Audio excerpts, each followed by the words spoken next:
Hello and welcome back. Today we're working with advanced English. We are looking at the moment when a sentence sounds soft, collaborative and perfectly reasonable. But underneath it, there is pressure. Because in professional English, especially at the senior level, people often do not give blunt instructions.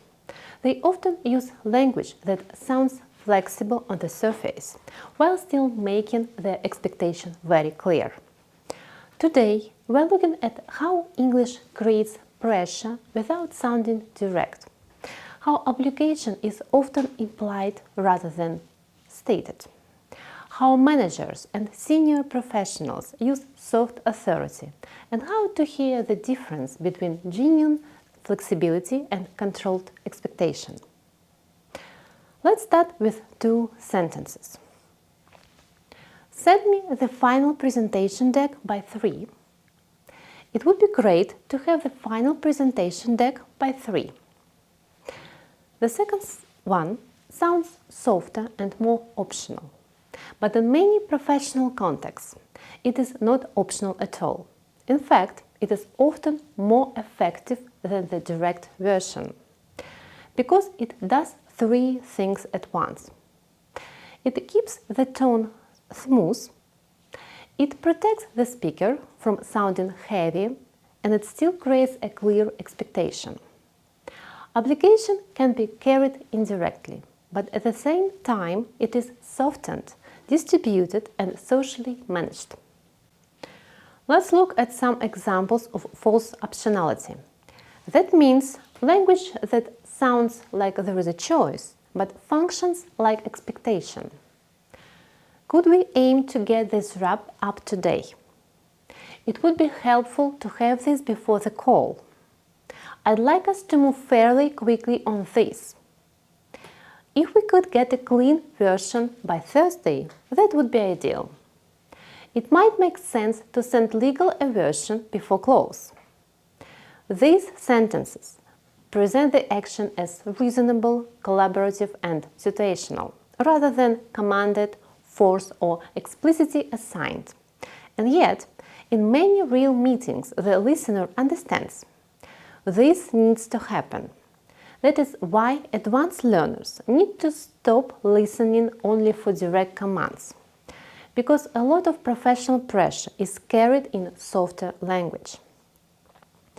Let's watch a short scene from the agency's office with Alicia and Tamara. Tamara, how are things coming along with the BisermO campaign?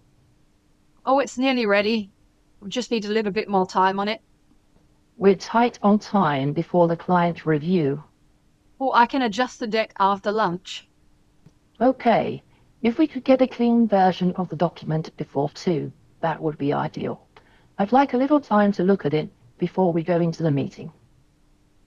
Right, I'll prioritize it now. Thank you.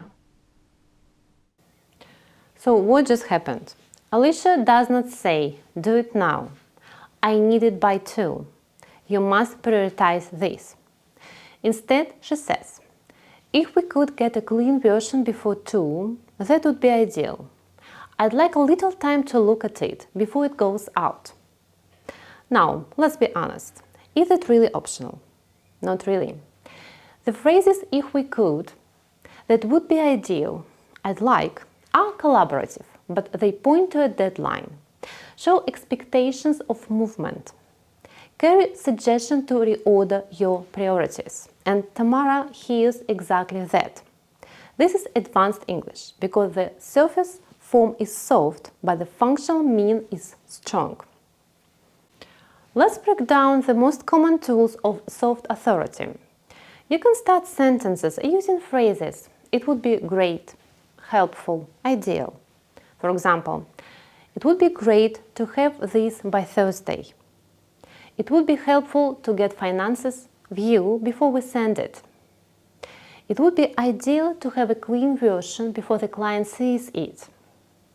This sounds impersonal and reasonable, and it frames the request as a practical preference, a workflow need and project reality. But often the implied meaning is please make this happen. You can also start sentences using could we aim to. For example, could we aim to close this out today? Could we aim to get signed off by Friday? Could we aim to keep this ferry tight?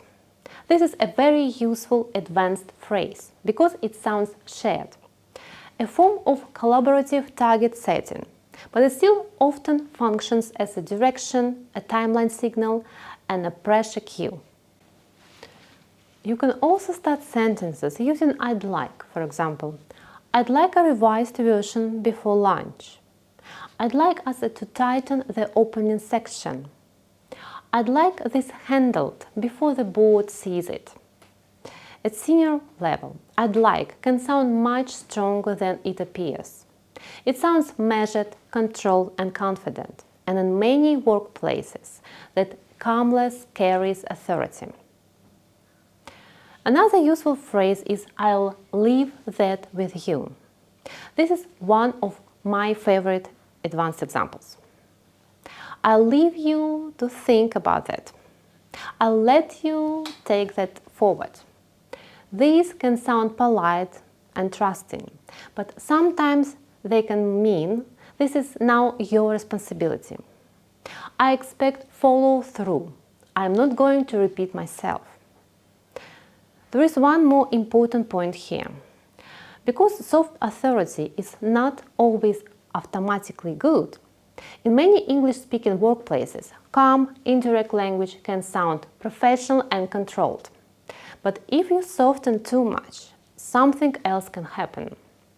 The message becomes vague, easy to ignore, or open to multiple interpretations.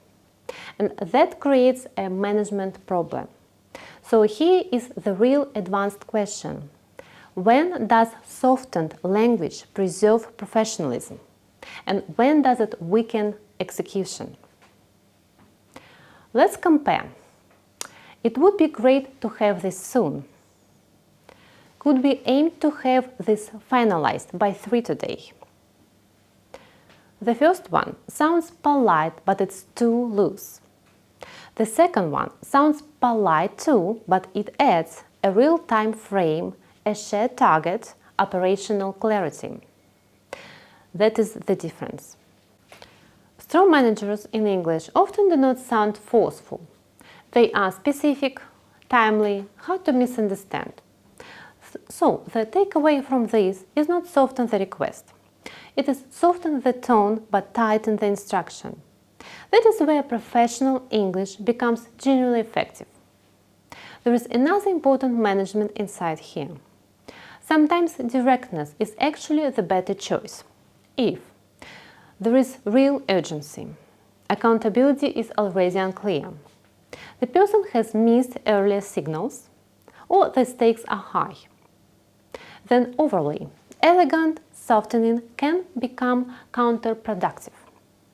In those moments, clear leadership may sound more like, I need the final version by 2 today, please, prioritize that.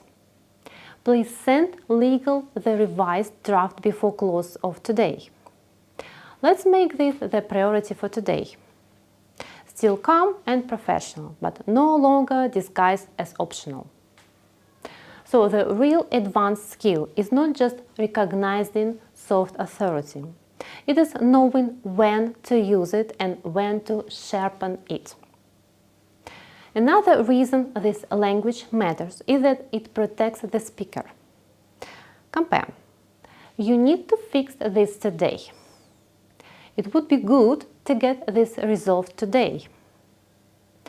As you can see, the second version, it reduces direct confrontation and makes the request feel less personal while lowering emotional friction.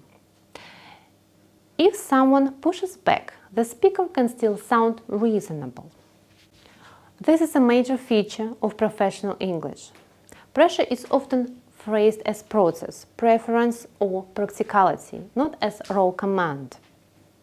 Now, as a listener, when you hear a soft request in professional English, ask, is this genuinely optional or is it expected?